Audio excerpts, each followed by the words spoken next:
Siyabingelela bazalwane. Amen. Naso sukela namhlanje. Amen. Engohlokolo. Amen. Praise the Lord. Amen. Kube kuhle Nkosi kuba siphinde sidibane sizothi bayethe kuye. Amen.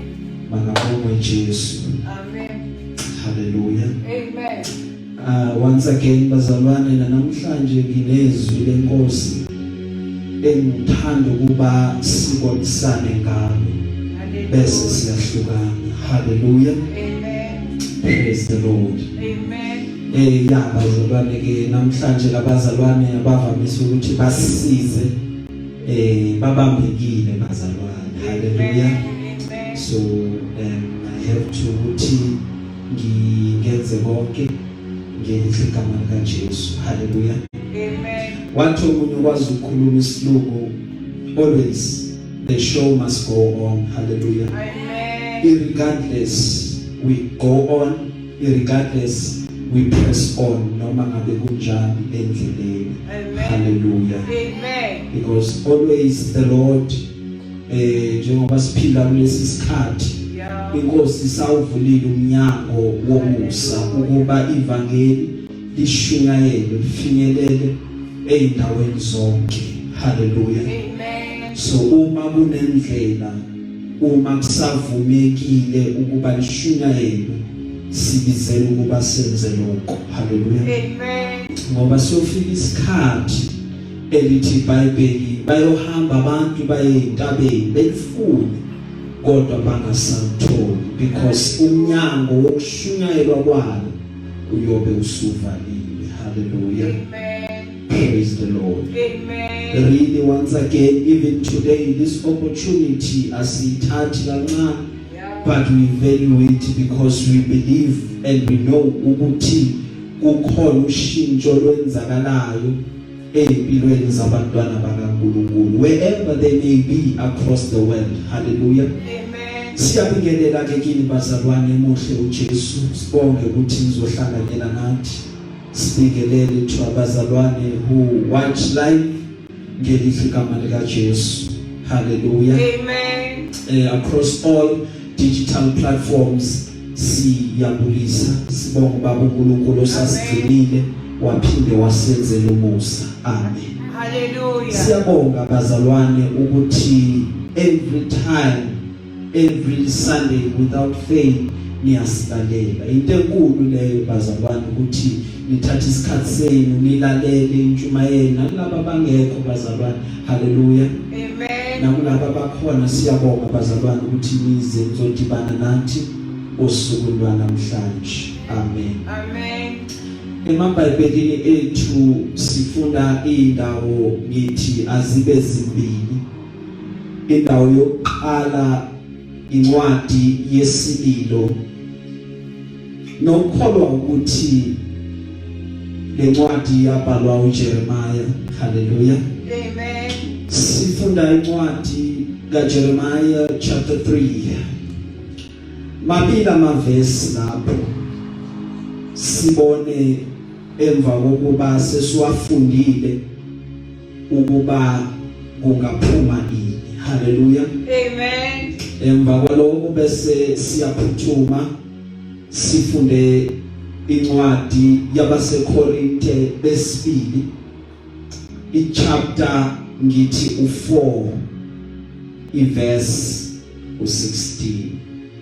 Praise the Lord. Amen. Hallelujah. Amen. Incwadi yesililo labo abafundi iBhayibheli yesilungu, it is the book of Lamentations. Lamentations chapter 3. Hallelujah. Amen. iBhayibheli ifundana nansi indlela. Lamentations chapter 3 verses 22 and verse 23.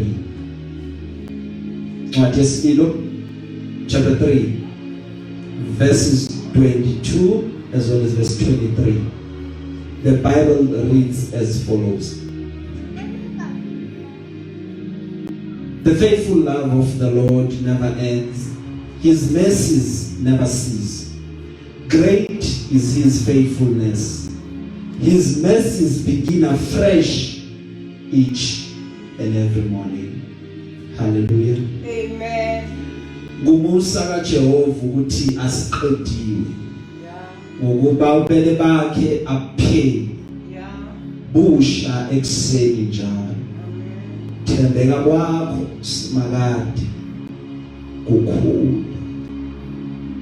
Hallelujah. Amen. Thembeka kwakhe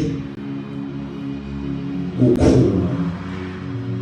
The book of 2 Corinthians chapter 4 verses 16, the Bible reads thus: that is why we never give up. Though our bodies are dying, our spirits are being renewed every day. Ngakho asitangani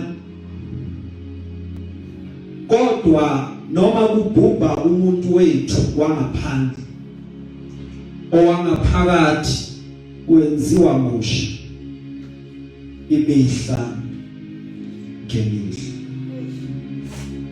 Ngakho asitangani bazalwane noma ebhubha umuntu wethu wangaphandle owangaphakathi wenziwa musha imihla ngemihla. Day by day senziwa sibe basha singavala amehlo. uNkulunkulu wami uyaphila wena, kanjalo nezwi lakho liyaphila lingukho liphefumulelwe nguwe. Nkosi, lingamadoda siqondisayo endleleni, izwi lakho likhaliphile simakade ukudlula inkembe ekhaliphe enhlangothi zombili. Khuluma ngalo sibusiseke thina, khuluma ngalo simakade sothisa umphefumulo wethu, bese uKristu athola udumo. Sicela konke lokho ngokholwa izwi lakho nayo Jesu Kristu inkosi. Amen. Amen. Hallelujah. Amen. So kunodaba nje kancane bazalwane engithanda ukuba sibonisane ngalo usuku lwanamhlanje. Hallelujah. Amen. Ngokusizwa nje yinkosi. Umuntu njengoba sazi ukuthi umedaliwe, angithi yayithiwa umuntu uhlukaniseke zigaba zintathu. Amen. Hallelujah. Amen. Kusho ukuthi mangikhona mina ngihlukaniseke kawu-3. Now ekubeni umuntu kwami ngingumuntu, yes, but ngi-occupya umzimba. Amen. Hallelujah. Amen. Bese kimi ngaphakathi kunomoya noma kunomphefumulo. Now lokho kube sekuchaza that tripartite alliance yomuntu, umuntu oziqu-zintathu. Hallelujah. Now umuntu eziqu ezintathu bese kuba khona ukuhlukaniswa futhi okuba kabili komuntu. Umuntu ukuthi uma ekhona kuthiwe nangu mina ngikhona, bese mina ngiyakhuluma ngithi mangikhuluma ngithi ikhanda lami libuhlungu, ngiphethwe inhloko. Now ubani kanti lo phethwe inhloko? Yilo muntu oyimo ngaphakathi. Why? Because abantu le interaction ababanayo, ukuhlanganyela nami, bahlanganyela nalowo kakhulu ongaphandle, uye lo abakwazi ukuthi bambambe baphinde bambone. Hallelujah. But ubumina self yilobo obungaphakathi, lobu obungabonwa umuntu ongaphandle. Now that is what shows the difference evela kumuntu, emenza ukuthi umuntu avele akabili umuntu. Hallelujah. Now lokho kuphinde futhi kuvele uma umuntu ekhuluma athi awungazi kahle ngizobonisa mina ukuthi ngingubani. Now it just goes to show ukuthi umuntu uyakwazi ukuthi avele in a double manner noma aphile a double life phambi kwamehlo akho. Hallelujah. Amen. Now umuntu ubanako lokho okuvela kube kabili okumhlukanisayo. So kunezinto uNkulunkulu athi uma ezenza azakhele unto the power of two. Now esikoleni into abasifundisa yona about the power of two, kunento evelayo ekufundisa to learn ukuthi ubonge noma uappreciate lokho kunye. Hallelujah. Amen. Now lokhu bakubiza ngokuthi ama-binary oppositions. Izinto ezimbili eziphikisanayo kodwa ezidinganayo.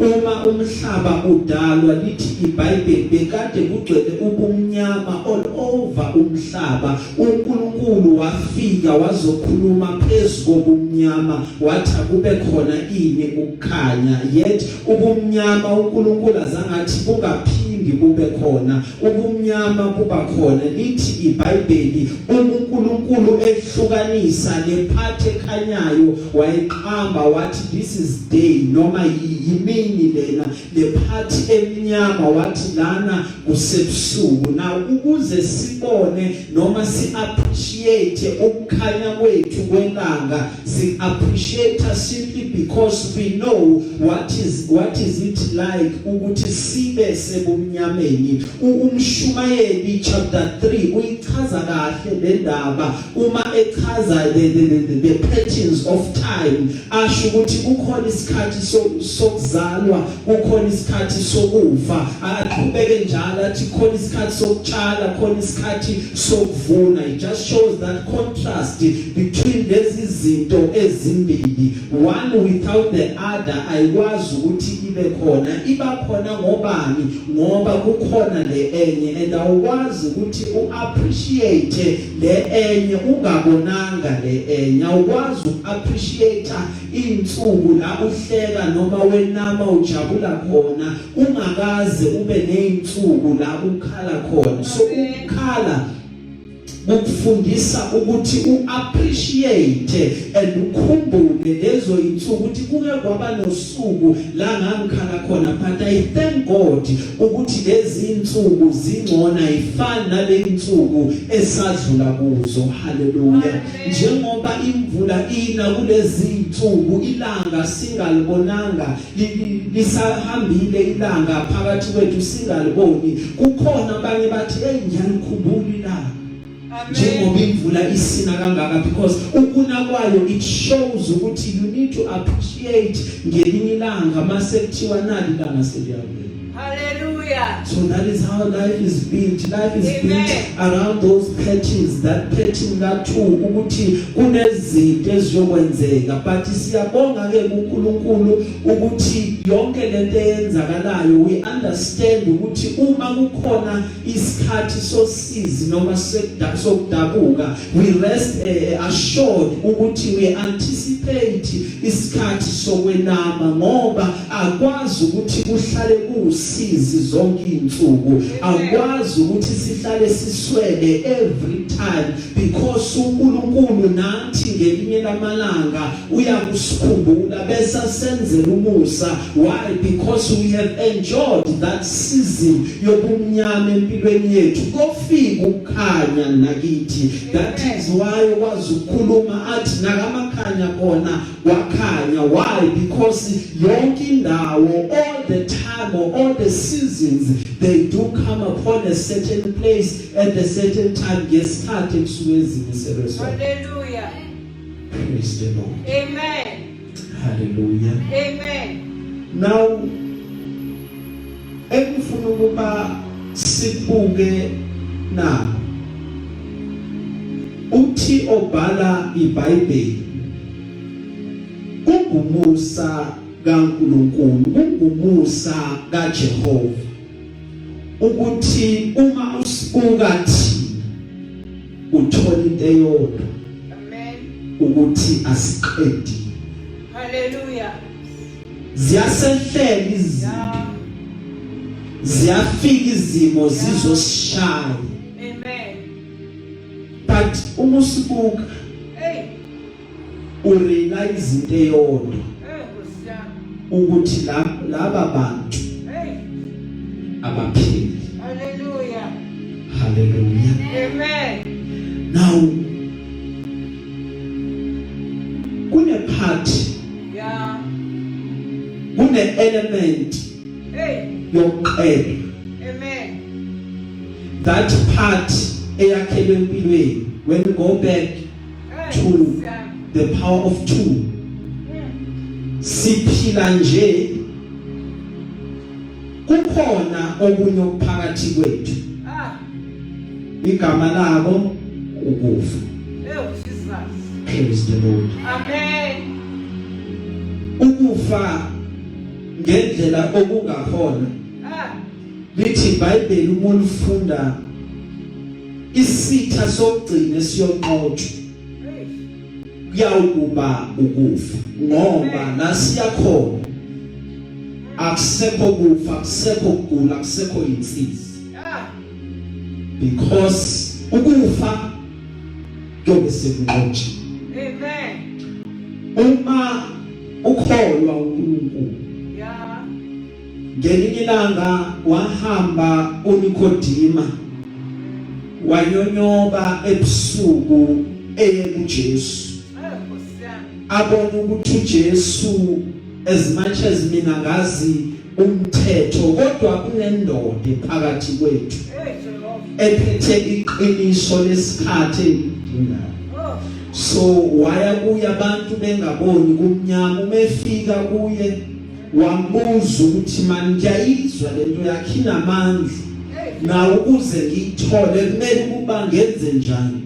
Wathi Jesu memphendula, kumele ukuba uzalwe kabusha, because inkinga yakho Nikodima ukuthi wena uzelwanga kabusha.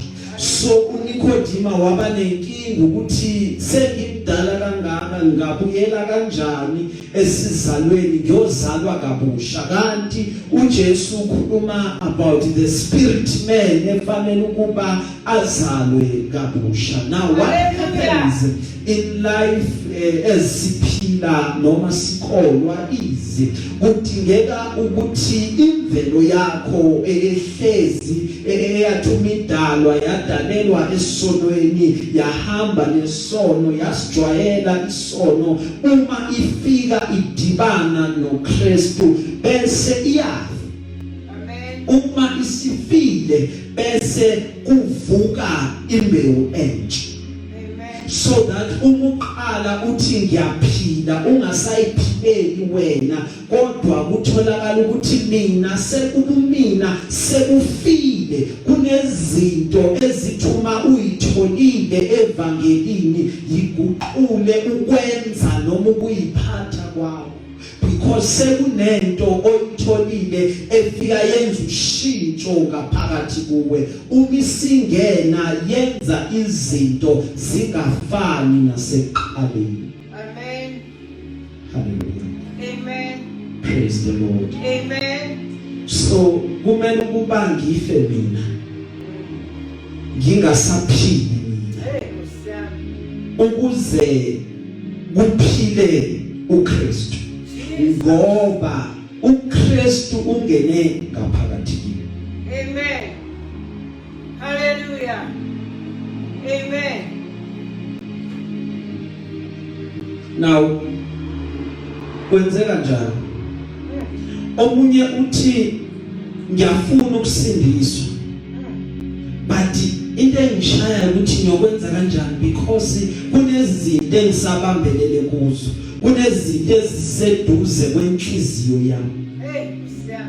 Manje what I understand about ukusindiswa ukuthi kumele ukuba lezi zinto zigudluke. Now inkinga yethu futhi singabantu siyathanda ukuthi lento iyanhlula bese vele lento iyasihlula. Now uma ubambelele lezi zinto uthi kunzima ukwenza lokho, kunzima ukuxolela.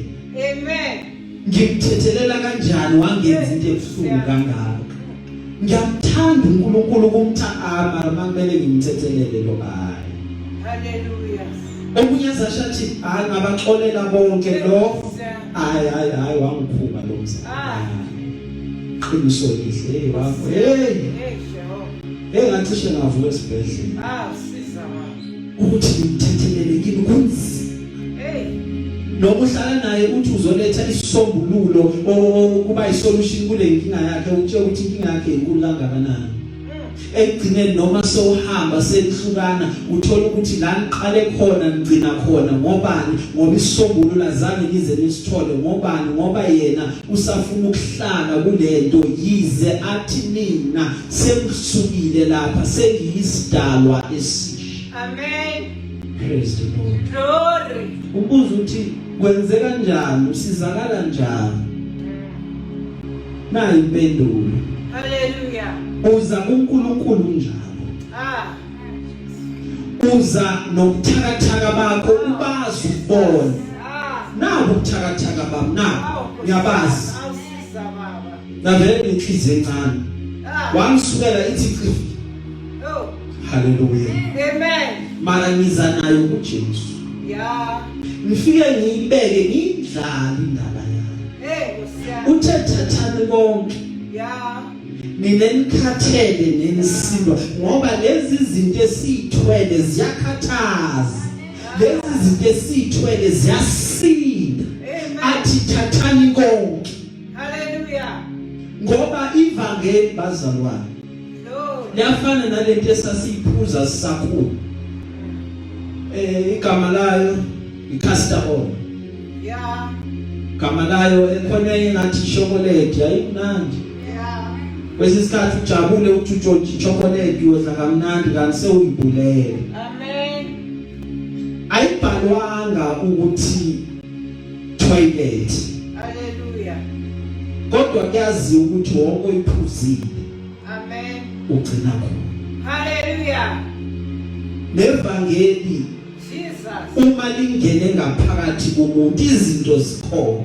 Glory. Awuyilahli uze kuye. Amen. Uza kuye nazo. Amen. Uma ufika kuye bese yena afika aqale enze umsebenzi. Glory. Uma enze umsebenzi uthi lesiyasono hayi mandento seyangiphuma yingani yingoba sewungene kuwe kakhulu uzuthi ukukhuluma inxani inhliziyo yami ifuna wena uNkulunkulu wena ongaphezulu kwabona konke. The more you hunger for him nalezi zinto obukade uvala ngazi ikhala usimakade uyafika ayigcwalise uthi umuhleli uthi angisasithanuki isono yingoba lo sengene kimi usegcwele wa occupy yonke le ndawo. That is why mina ngiphilela yena. That is why ngingasafuni ukusuka kuye. uPaul umeyichaza le ndaba uchaza kangcono uthi uPaul umekhuluma konke kwakade kuyinzuzo kimi ngikushaya indiva ngenxa yobukhulu bokumazi. Enye version ithi everything ebekade ngiyibona ithandeke inhle kimi I count it as rubbish. Why? Because sekunoNkulunkulu omkhulu kunazo zonke lezi zinto. Athi ngayeka konke ngazuza yena ngoba yena uma sekhona abazalwane uvala isikhala sabo konke. Glory. Praise the Lord. Hallelujah. So siyancenga Yeah. sicenge imizimba yethu Glory. ukuthi iqhubeke Yeah. injongo ngoba sikhaya. Amen. Along the way siyakhiwa. Oh, Nkosi. Along the way kunezinto ezisuswayo suka wena ukhongi. Angithi thina abazalwane sihleli singamagatsha esihlahla. Yeah. Ngithi kukhona lokho okususwayo. Hallelujah. Khona iprocess, a pruning process la uNkulunkulu asisusa khona lokadingeki. Ubone sewubathanda abantu bokade ungabathandi. Yingani ngoba lo ngene kuwe uyasebenza wenza umsebenzi. Amen. Praise the Lord. Hallelujah. Now in that part Oh, Nkosi. there's a part Yeah. that ehleli Yeah. empilweni zethu always Amen. ogama layo ngithi ngokufa. Hey. Now ukufa bazalwane sikwembethe, it's part of us. Hallelujah. Ukufa ngingathi mina kuhlukaniseke kabi. Kukhona lokho ukuthi adlule umuntu emhlabeni simthathe siyombeka endlini yakhe yokugcina Amen. sithi udlulile emhlabeni. Hallelujah. Bese kuba khona lokho kufa kwezinto around wena. Hey, Nkosi yami.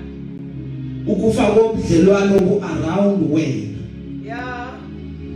empilweni yakho. Amen. Kunezinto engeke size sibone noma sizamkele Yeah. until kusuke izinto ezithile noma abantu abathile. Amen.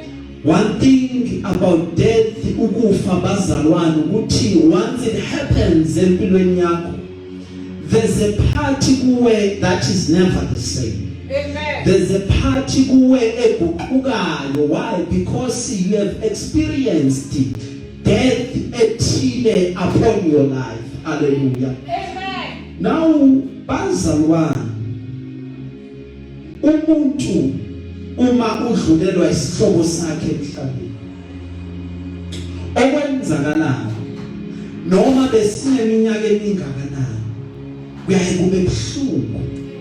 Hallelujah. Because kunobudlelwane sebuqhamuka. Why? Because akasekho. To a certain point, a certain degree, kunezimo uNkulunkulu ayivumelayo zibuhlungu zisehlele so that sizobona ukuthi. Amen. Uthi Isaya umebhala ngokufa kwenkosi uZiya, ngayibona mina inkosi. Hallelujah. Inkosi uZiya ingazange ife, Yeah. kunezinto uIsaya bengeke akwazi ukuthi ayibone. Amen. uNkulunkulu bengeke akwazi ukuthi ambone. Why? Because usejwayele ukuthi izinto zihamba nganansi indlela. Hallelujah. Praise the Lord. Amen. Nginomngani, Yeah. lo mngani enginaye ubudlelwane bethu buneminyaka bukhona, Yeah. kodwa nangelilodwa ilanga awuzukuzwa kuthiwa ubudlelwane bethu buphelile. Amen. Asihlali phansi sikhulume ukuthi hayi asiqhube ubudlelwane bethu buqhubekele phambili, siloku sikhipha in touch, we try and touch base whatever. Cha, Amen. noma singakhulumanga 5 months, Hallelujah. but we know ukuthi ubudlelwane bethu, friendship yethu ayibe affected. Amen. Ngiphinde ngibe nomunye umngani, lo mngani Yeah. okwenzeka engubonayo, ngibone ubudlelwane bethu bufa a slow death. Hey, Nkosi yami. Bekade khona kuvutha bungamalanga, Hey, Nkosi yami. kwaya kwaphola. Right now sekufile, Hey, Nkosi yami. and asixabananga naye. Why kunjalo? Amen. It is because sometimes in life kunezinto uNkulunkulu ayivumelayo ukuba ziqhubeke ziphile. Yeah. Sometimes in life kunezinto uNkulunkulu avumela ukuba zife. Amen. Why? Kunezinto ezihamba zife. Yeah. Yingoba some of lezi zinto for la uyakhona ayidingekile. Amen. Obunye balobudlelwane onabo abufuneki la uyakhona, because there is nothing really wrong ngabo, but it is because akunama benefits wala uyakhona.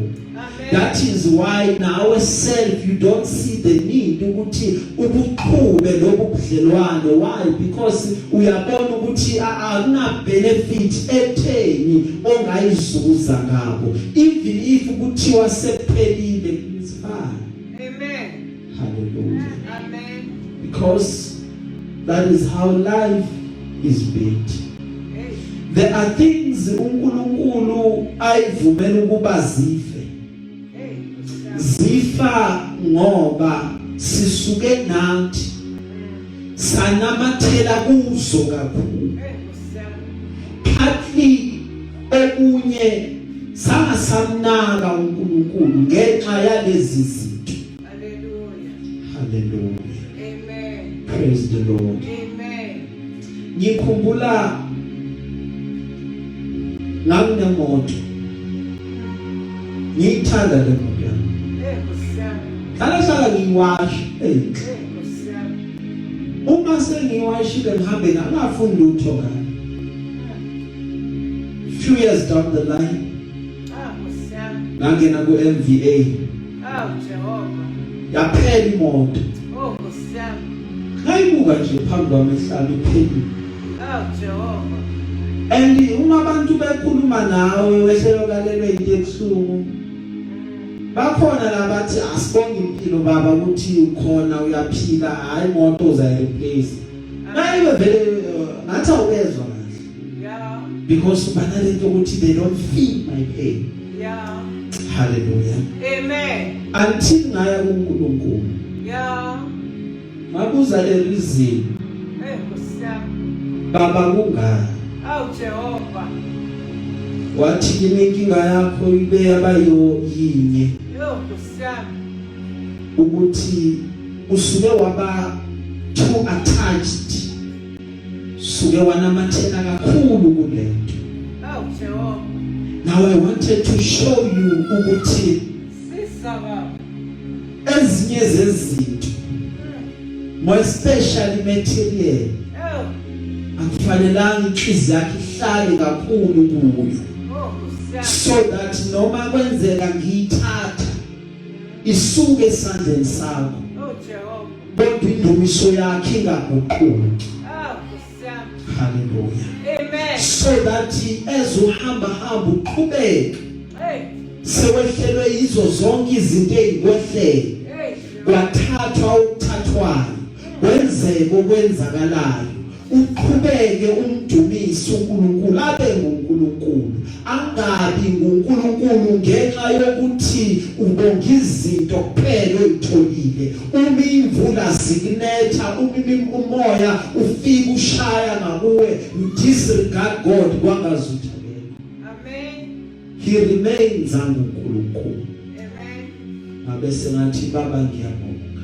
Amen. Because kunezinto bazalwane ezizosehlela ukuthi umubona zifa nje because there's a lesson kunesifundo efanele ukusithola.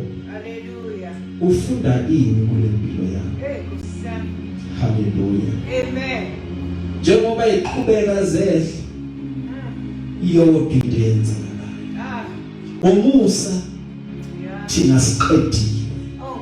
Ubona siqhubeka simile nje ngamandla. It is because we know and understand. Umusa uthi umusa usihaqile. Usihaqele ndawo zonke. Hallelujah. Praise the Lord. Amen. Hallelujah. Amen. Atobhala iBhayibheli. Umbele bakhe aphile. Hallelujah. Amen. Musa wakhe awupheli. Amen. His mercies never end. Kusiyami. Kuvela igama lika mercy la. Jehova. Atobhala umhlabeleli mercy. Amen. Rewrote my life. Amen. Kwakumele ngife mina. Kodwa wanqaba umusa. Hallelujah. Wathi cha. Amen. Akayi ethuneni. Amen. Uyoqhubeka phila. Amen. Umusa bazalwane masifunda iBhayibheli uhlukaniseke kathathu. Yeah. There is what we call the grace of God. There is what we call the mercy of God. Amen. There is what we call the favor of God. Isizulu masichaza sithi umusa. Hallelujah. Kodwa umusa uhluke kulezi zigaba ezithathu. What is grace? Grace is the unmerited favor of God. Umusa othola ungafanele. Uma ufuna ukubona umusa othola ungafanele kumele uyofunda incwadi lapha la iBhayibheli ikhuluma khona about uMephibosheth. lithi iBhayibheli uma selandiwe azosondezwa phambi kwaDavide uDavide sekakhuluma amazwi athi sekhona yini endlini kaSawuli engamenzela umusa ngendaba kaJonathan lithi iBhayibheli uma selandiwe wafike wapresent uMephibosheth understood only one thing ngila ngoba hlezi inkosi ifuna ukungibulala hlezi inkosi ifuna ukuqeda ngami ngoba vele mina ngisenzalweni yesitha sami because noma ebekade endaweni yabalahliwe ubekwazi ukuthi sekungubani inkosi wezwa indaba zokuthi umkhulu wakhe ubekade ezingela uDavide efuna ukumbulala uma sekuzwa izwi ukuthi usekhona yini osele isekhona yini insali esele endlini kaSawuli Amen. wathi umefika wathi Nkosi mana njalo Hallelujah. but Davide ungasanqedela ngoba njengoba ngime lapha kwakho ngifana nenje fika I am as good as dead but the grace wathi Mephibosheth uyophila Mephibosheth uyohlala nenkosi uyokhavarishwa ithebulucloth yevelvet Amen. the grace of God Amen.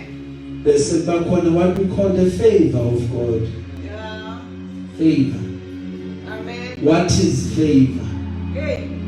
Favor it is an unjust or unfair treatment ekwenza ukuthi wena bese uyabenefita praise the Lord Amen. umuntu makathi ngwenze ifavor uthi abanye babantu angibenzeli lento ngoba wena ukhona ngizokwenzela ngoba uwe ufumane umusa phambi kwamehlo wami you have received favor upon you. Amen.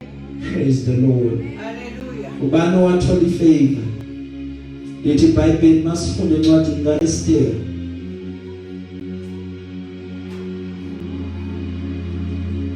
befuna ukuphuma umyalo ukuthi wonke amaJuda wabulawa lithi iBhayibheli uma sifunda uMordekhai wathumela incwadi Hallelujah. wayimikisa eofisini lenkosi wayimikisa kuEsther wathi sicela usenzele okuthile uJuda wonke angafi usemkhosini because you have power to overturn the verdict lithi iBhayibheli wathi uEsther hayi ngiyasaba mina angene phela enkosini angeni noma ubani ngoba mawungena into the inner courts wasenkosini inkosi ingakubizanga sanokwenzeka ubulala Amen. bayi mina maluma ngikhona ukuthi niye Hallelujah. lithi iBhayibheli sifundayo a report returned Yeah. uma libuya umyalo uthi ungacabanga ukuthi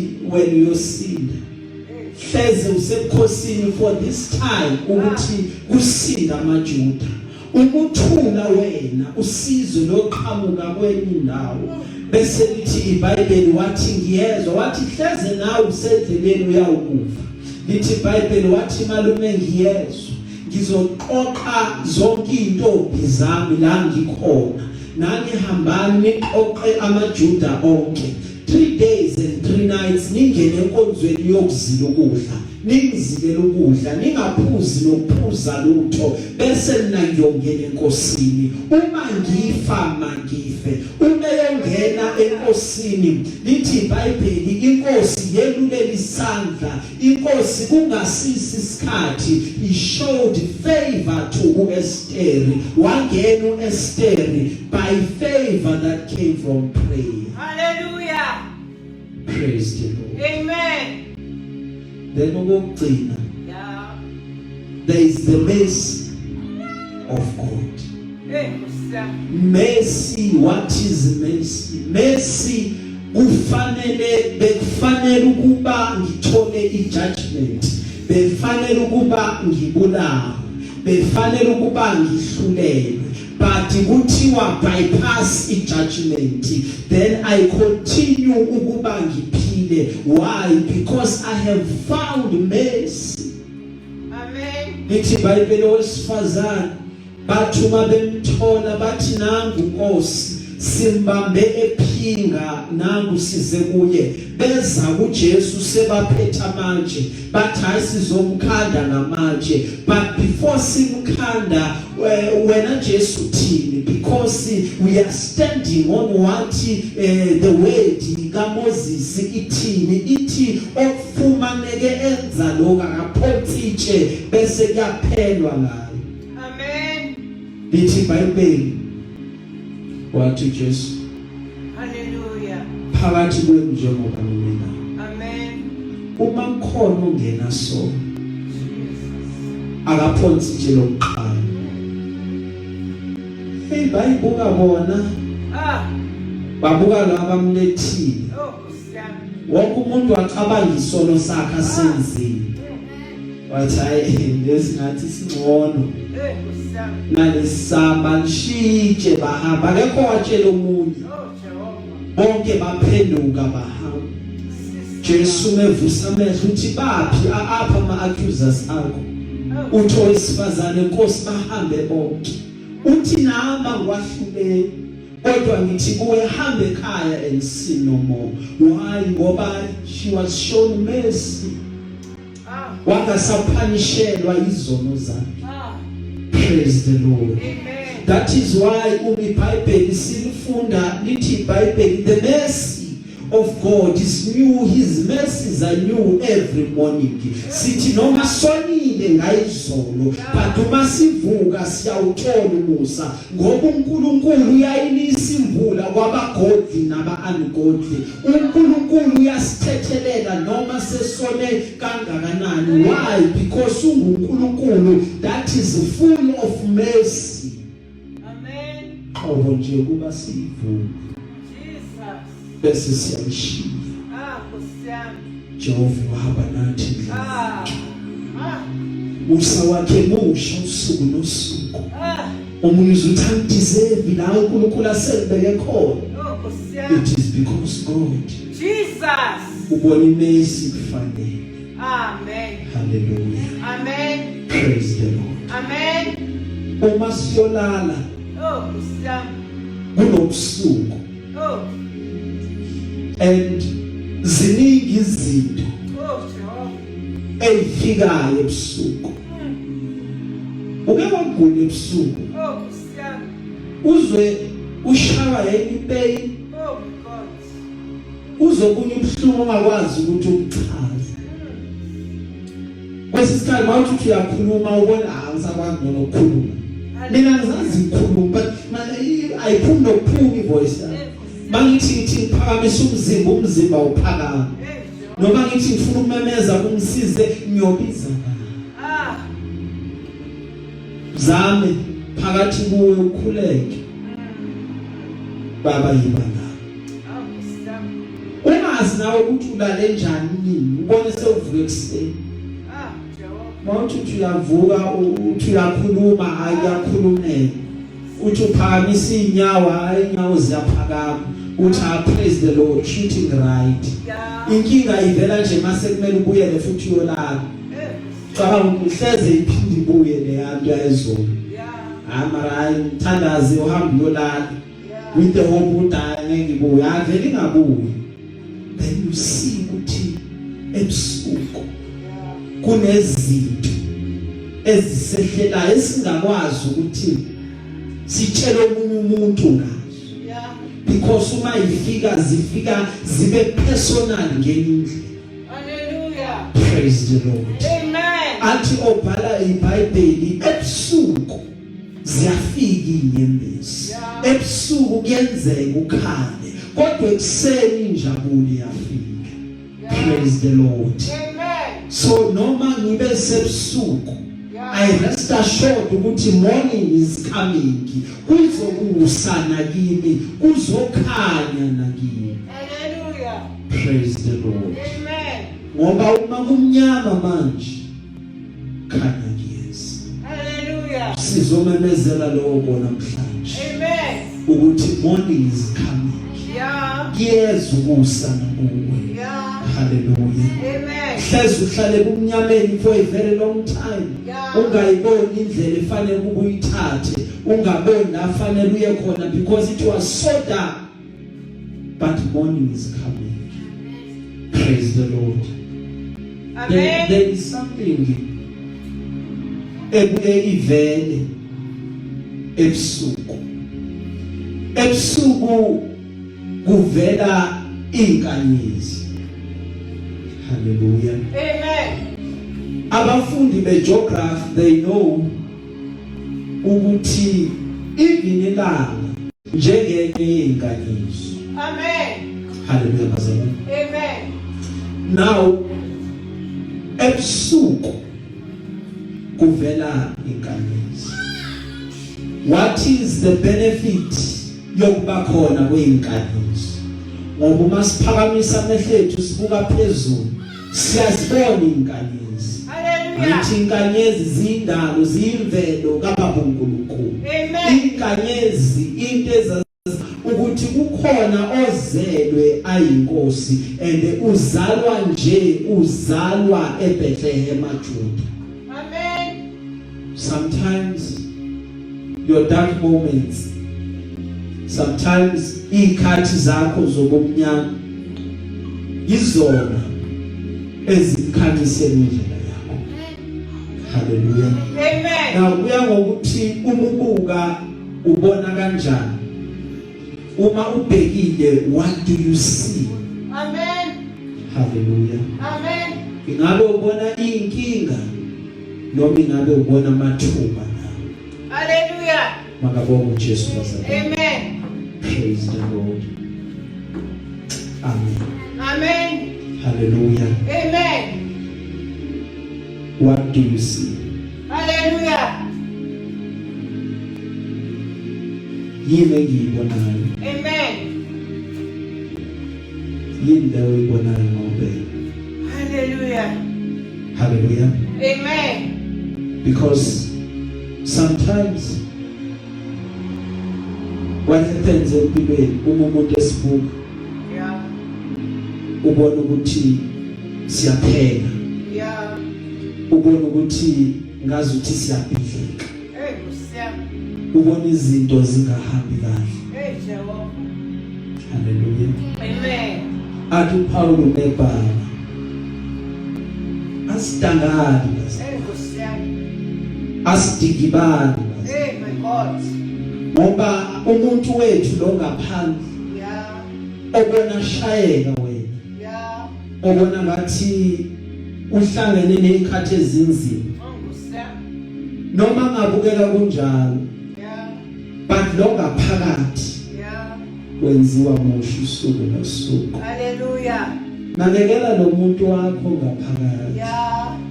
because nguyena omdingayo Yeah. uma indlela iextended bayiphi. Amen. Praise the Lord. Hallelujah. Ngoba usezohamba ibanga elide Hey, noNkulunkulu, Lucia. kudingeka ukuthi lo muntu lo wakho ophakathi kuwe abe right, kudingeka ukuthi afideke, kudingeka ukuthi angasafari malnutrition, ukuthi wena ubukade ungabuphi ukudla, unake lo ongaphandle, lo ophelayo. Yeah. Hallelujah. Amen. Makabonga uJesu. Hallelujah. Nakekela lo muntu wakho ngaphakathi Yeah. so that ungapheli. Yeah. Lithe iBhayibheli malikhuluma bazalwane ngathi thina we are not consumed, Hey, Lucia. asiqedwe. Amen. Uma ubuka you see something, Amen. ukuthi noma sekwenzeke konke lokho kwenzakalayo but kukhona abasalayo, Yeah. kukhona insali esalayo. Amen. Khumbula Elijah wabaleka ezwa izwi lakaJezebeli. Hallelujah. Uma ezwa izwi lathi hey nawe uyofa, Yeah. wabaleka. Ah. Uma ebaleka wathi hey hayi angeke basamthola. Bese lithi iBhayibheli wafika uNkulunkulu kuye wathi Elijah ubalekele, Oh, Lucia. wenzani la? Oh. Wathi hayi Nkosi, bababulela abaprofeti Amen. ngisele ngedwa uNkulunkulu namba ufuna ukungibulala angengwane Oh my God. wathi uNkulunkulu kuye Elijah kunento ikhohlile Hallelujah. ufuna ukutshela ukuthi awuselanga wedwa Hallelujah. wena njengoba la there are 7,000 prophets abafihliwe Amen. engibabekile Amen. ukuthi baqhubeke baphile ngoba bazange baguqa baguqela ubani Amen. sekhona insali bazalwane se Hallelujah. ngoba noObadiya wathi bebona babulala abaprofeti wathatha abanye wabafihla kuma caves wabanikeza amanzi waphinde wabanikeza ukudla ngoba insali iyosala Amen. angithi kakade vele uIsrael akaqedwe Hey. that is why we are not consumed that is why singapheli Yeah. no matter what happens emfuna ube nawo uhlala nawo ukuthi asikho isimo nesodwa esiyakuba namandla wokuthi siqede ngabo as long as ngisaphefumula it means ukuthi I can do it again noma kungahamba konke but it means ukuthi kumele ukuba ngiphinde ngizame futhi because manje angisazami from eqaleni but manje sengizama from an experience point of view sekune experience ezokwenza ukuthi lokho kwangilahlekela kungaphinde kungilahlekele why because each and every time kube nezinto uNkulunkulu ayivumela ukuba zihambe zilahlekele God will come back and restore konke lokho okwalahleka but kwesinye isikhathi what you need more is the wisdom Amen. hlakanipha nokwazi ukugcina konke Hallelujah. lokho sozobe senakho Amen. makabongwe uJesu Amen. praise the Lord Amen. sesigcina bazalwane Hallelujah. emfuna hlala nako Hallelujah. uthi uNkulunkulu unomusa phezulu kwakho Yeah. ukuthembeka kwakhe ukukhulu noma seba disappointed abantu Yeah. sekwenzeke yonke into engenzeka Hallelujah. but his mercy faithfulness yakhe inkulu ngendlela esimanga Amen. and uma yena azokwenzela umusa akaconsult even abantu athi asebqabanga ukumbusisa lo uNkulunkulu akakwenzi Amen. bayobona sewuphakama Yeah. bayobona uJehova ubusisa bathi njani because uJehova never consults with man Amen. hallelujah Amen. that is why kumele ukuthi abantu ngabadeleli Yeah. noma ungabathatheli phansi Hallelujah. you will never know Hey, Jehovah. mhlambe uye lo Hey. ophethe breakthrough yakho uNkulunkulu ayibekile Hallelujah. Oh my God. hallelujah Amen. segcina ke bazalwane Yeah. ngithunyana nansi ndaba thiwa eyindoda yathola